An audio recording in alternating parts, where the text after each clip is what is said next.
I think it's rather odd that, so there's very little known about the shooter. He basically exists in a 2022 BlackRock commercial, and like there's very little on him. Like, I don't know, not a lot of info on him, which is kind of interesting. But again, a lot of people are more focused on that than perhaps his VP pick or any of the other things that he's come out and said since that, such as his willingness to consider putting Jamie Dimon in charge of the Treasury Department.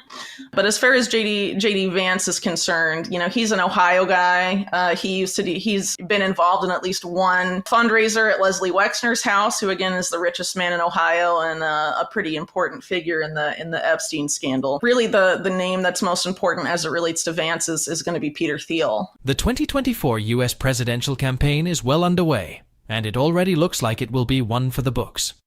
Last week, the world witnessed a shocking assassination attempt on former President Donald Trump by 20-year-old Thomas Matthew Crooks, a kitchen worker who all but told law enforcement officials what he was about to do.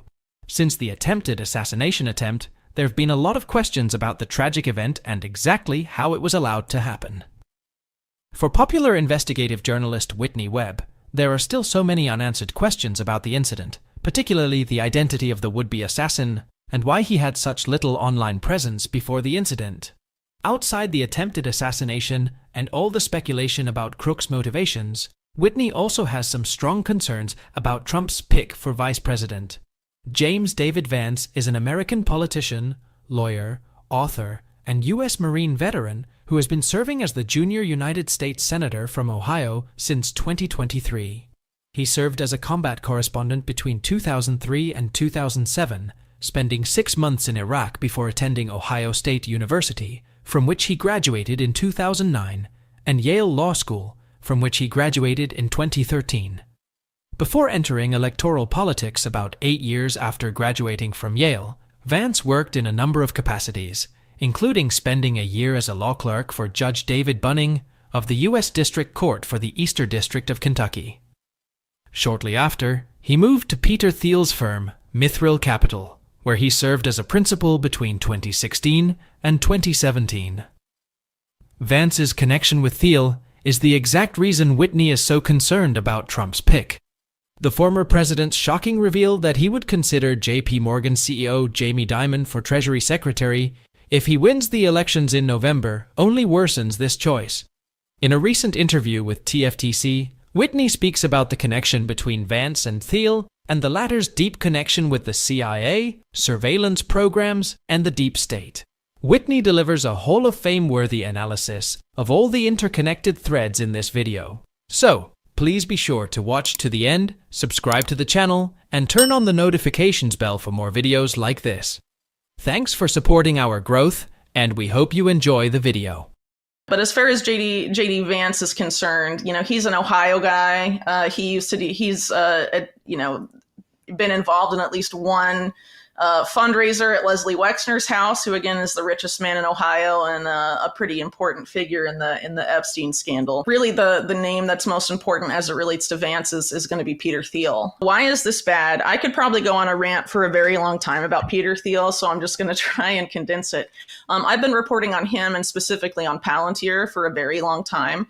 If I would encourage people to look at those reports, because it's very clear that Palantir was expressly created by Peter Thiel and Alex Karp to be the privatization of this program they tried to launch after 9/11 at DARPA that was called Total Information Awareness. Pretty sure, Marty, we've discussed it before.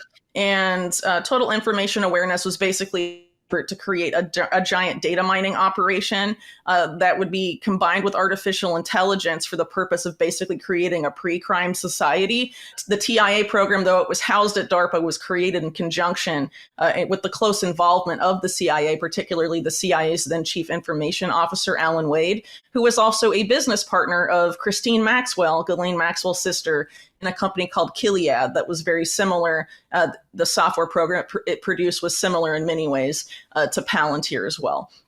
So, Palantir, for all intents and purposes, is the panopticon software that TIA was meant to be. And it's important to keep in mind where TIA originally came from. The person that ran TIA was a man named John Poindexter, who was one of actually the top figure in the Reagan administration to be charged as part of the Iran-Contra scandal.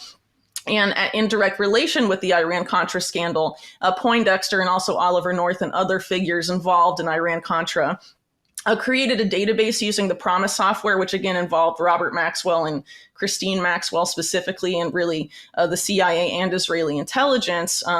So the PROMIS software was basically a sort of a proto-Palantir, you could say, a way to sort of like data mine and generate intelligence from these masses of data. And Main Core was basically described as a list of Americans that could be rounded up in a vaguely defined national crisis, which could be something like nonviolent protests against U.S. military intervention abroad, right? So a big protest against an invasion of Iran or an invasion of Iraq or whatever could trigger it, something like that. And it was, very vaguely defined once again. And it was active well past Iran-Contra. But actually, when it was like asked about during the Iran-Contra hearings, the hearings were just like shut down. Thiel's Total Information Awareness Project has been receiving widespread criticism since the scope of what it could do was revealed to Americans in 2002. This is why it was supposedly terminated by Congress in 2003 due to concerns that it would create Orwellian mass surveillance of Americans. Though it was originally established by the Pentagon's Defense Advanced Research Projects Agency, there are reports that it was secretly acquired by the National Security Agency, NSA, and has continued to receive funding and surveil Americans. This first came to light in 2006 with reports from various news agencies, including the New York Times, that component technologies of TIA had been acquired by the NSA, which was at the time caught in a class action lawsuit alleging that telecom giant AT&T gave the agency unfettered access to Americans' telephone and internet communications. According to reports first published in the National Journal, after killing the TIA project in Section 8131 of the Department Defense Appropriations Act for fiscal 2004, Congress wrote a classified annex to the document, which preserved funding for TIA's component technologies if they were transferred to other government agencies, in this case, NSA. Though legislators stipulated in the classified annex that those technologies should only be used for military or foreign intelligence purposes against non-US citizens, there are concerns that this has not always been the case through the years. Whitney's suspicions are further heightened by the fact that all mention of the project died off in mainstream media afterward, and Thiel continues to escape criticism. Let's get back to the video. Trump has definitely gotten a pass about a lot of the warp speed stuff.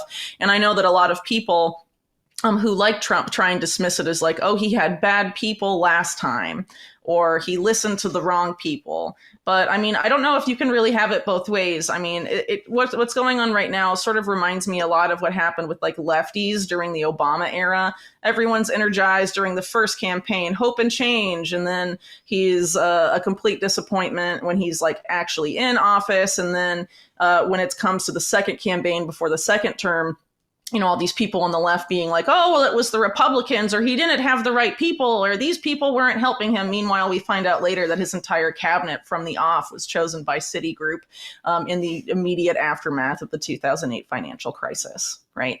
Among all these other things that we know since then, right? So it's sort of like that same type of wishful thinking, either, Trump is the guy that's going to fight the deep state and win, or he's this guy that is beholden to the people he surrounds himself with and has no agency. It's kind of hard to argue both, in my opinion. And I mean, if you're talking about, having all, extreme Peter Thiel influence in the next Trump administration, and then, people like Jamie Dimon are being floated, it's like, oh, he's going to surround himself with better people this time. They're also like floating Eric Prince as head of the Pentagon, the Blackwater founder, who's been going on this like PR tour all over the place, trying to like frame himself as like something else. I would consider people to be kind of wary of what we're being sold. And I think also, you know, a lot of the arguments that have come around is like, oh, well, you know, the other choice is so bad. Yes, of course the Democrats are terrible. They're terrible on purpose. In my opinion, they've kept Biden there this whole time because he's completely unsellable. The only reason he would, like, a lot of Democrats even took him the first time is because he promised to be a one-term president. And obviously, you know, that hasn't happened. Disastrous debate performances and all of this, all these top Democrats saying he needs to go and he's insisting on staying in. I mean, I would argue it looks like they're trying to lose. And if you consider the funding sources of the Democrats and other things that I've like discussed in my book, in terms of like these power networks of like intelligence and in banks and stuff that are behind, you know, pretty much our entire political system. It's a uni-party. The two-party system only exists really as a paradigm and you know, as a divide and conquer strategy for the oligarchs of the United States. So why would they, you know, if they want a particular person in power, I mean, it would make sense that they do a controlled demolition of the other side. And that's essentially, I think, what we're witnessing right now. And I think a lot of people, at least after COVID, sort of got the two-party paradigm stuff in some of this, but, you know, election fever can make people forget this stuff. It's very easy to get caught up in, you know, the emotions and, you know, the images and the speeches and the rallies, right? But I think, you know, again, campaigns are a sales pitch. I think people should focus more, instead of on campaigns, on, especially considering that Trump's been in office before, on what he did last time he was in office. Whitney and Mark Goodwin believe intelligence agencies began infiltrating and secretly merging with Silicon Valley in the late 1990s to give them access to much more data without all the bureaucracy. According to Goodwin, the editor-in-chief of Bitcoin magazine, there have been ties with Citigroup, PayPal, In-Q-Tel, Microsoft, and others. These firms and agencies are now creating a mutually beneficial public-private partnership that hurts the American public at every turn. Please share your thoughts on Whitney and Mark's interview, as well as their assertions about Vance's connections with Thiel and what this could mean for Americans after the November elections. If you like this video and wish to see more, please hit the like button, subscribe to the channel, and turn on post notifications so you will be immediately notified whenever we upload a video. Thanks for watching, and see you in the next one.